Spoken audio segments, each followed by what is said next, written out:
Operation promise 4 এর অংশ হিসেবে ইসরায়েল ও পার্শ্ব উপসাগরীয় অঞ্চলে মার্কিন লক্ষ্যবস্তুতে নতুন করে ব্যাপক ক্ষেপণাস্ত্র হামলা চালিয়েছে ইরানের ইসলামী বিপ্লব গার্ড কোর আইআরজিসি। এই অভিযানের ৫৭তম ঢেউয়ে আইআরজিসি তাদের অত্যাধুনিক প্রযুক্তি ব্যবহার নিশ্চিত করেছে।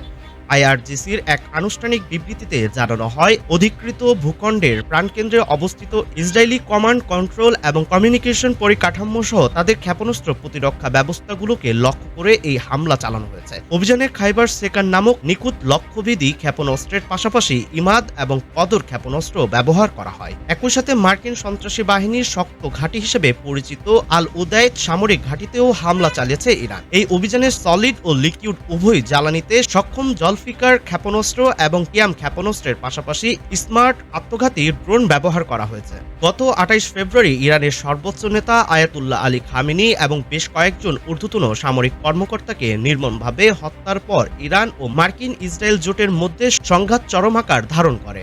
ইরানের বেসামরিক এলাকা ও গুরুত্বপূর্ণ স্থাপনায় চালানো বিনা উস্কানিমূলক হামলার জবাব দিতে সশস্ত্র বাহিনী এবং পাল্টাপাল্টি প্রতিশোধমূলক অভিযান অব্যাহত রেখেছে।